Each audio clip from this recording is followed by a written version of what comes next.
Yeah, zipanji.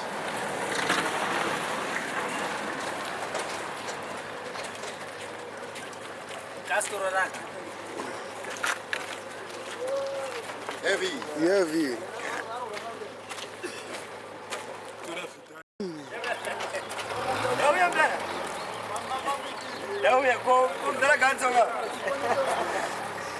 Zikukwanji. Ah, makawanda boys.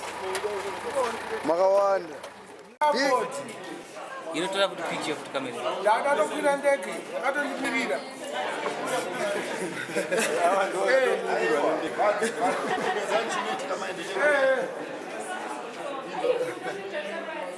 Ani mudatana?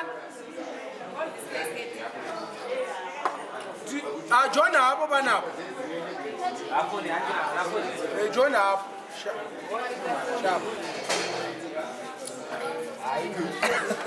Zaidi manje manje.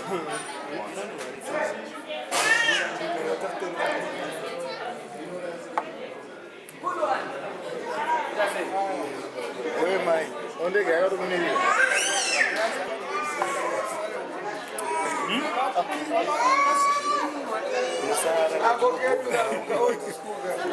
Ukasara uri twenga. Akasara mdara. Always.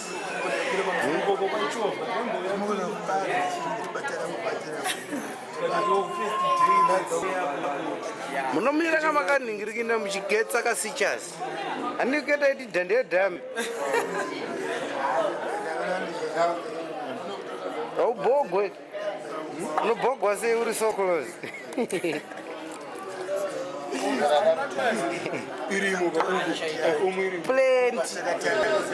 Plenty of toilets here. This is the Harare International Airport. Plenty of toilets.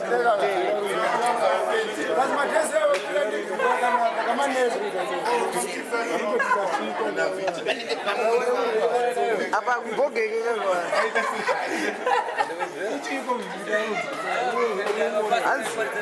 kana uchida kuenda kutoilet ndikane kokoko uende nekokoko kana wasvika ikokoko uishandise zvakanaka.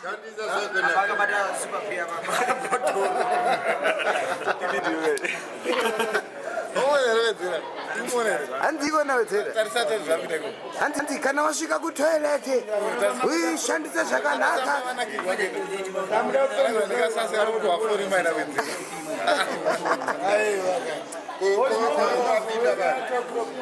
Want to know where the toilet is located? You just go down there.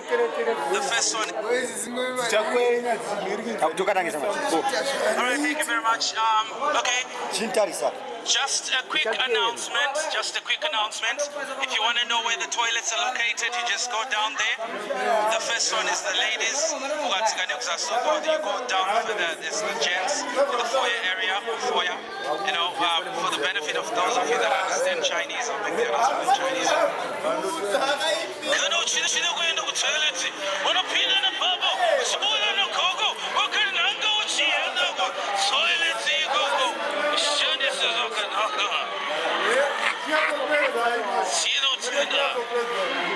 come to the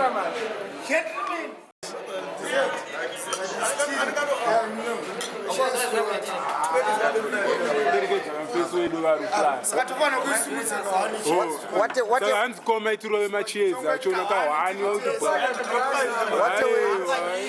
Bye bye.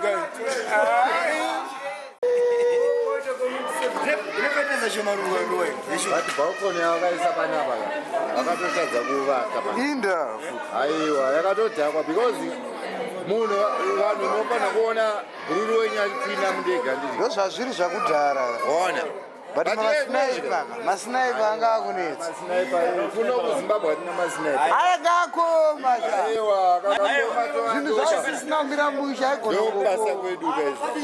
Ndokubasa kwedu tinowabata.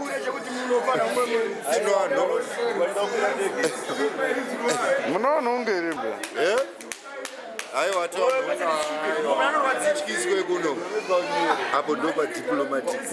Apo ndopa ke red. Bricks urukuita sei? Kwani ndiwe?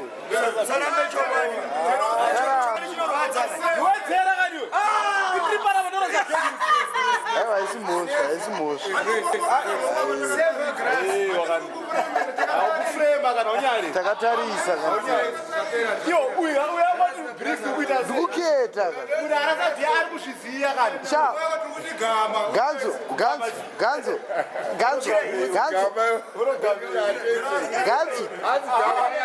Ganzo usatya zvako tichazomuketa ka tichamuketa tichakuketa ka nina ndakukuona apa ndakuketa pa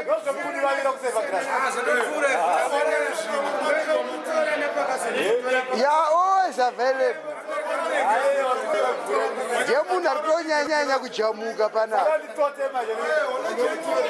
ari kutonyanya kujamuka panapa ndiye atorimo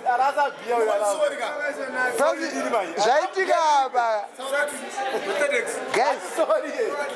boys zvaitika apa umboti nawo manzwa tati umboti nei tichahuta sei tichahuona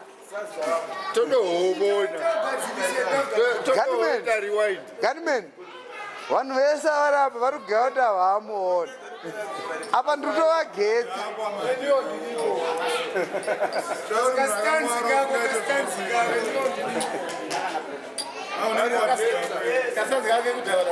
aiyo kune magadhika magadhika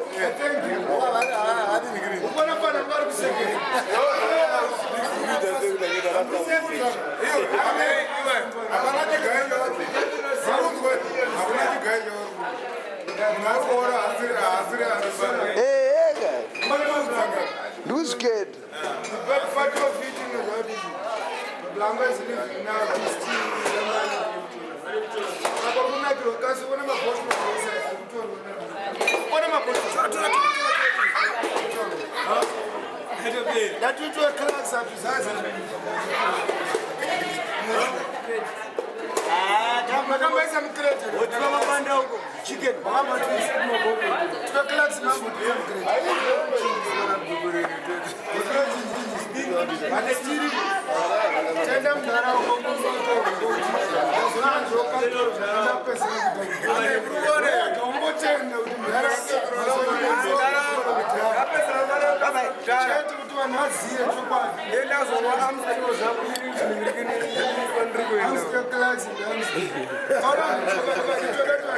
kowedzera dira kasha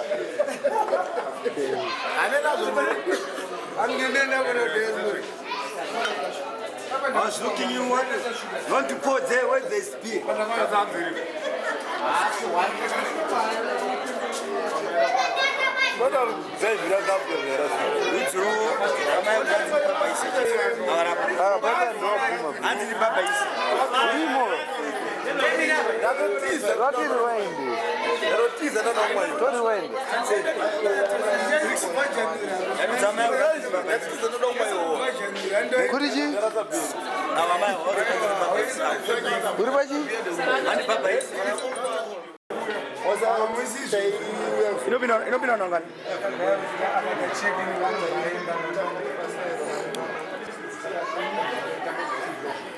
Gazo, onongan.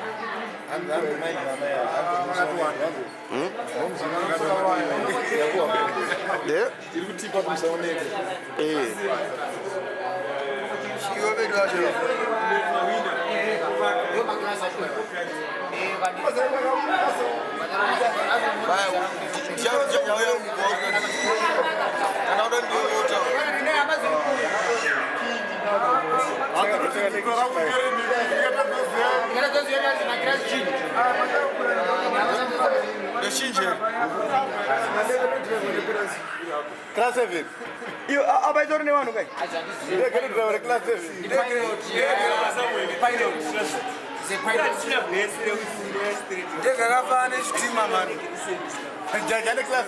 I don't want to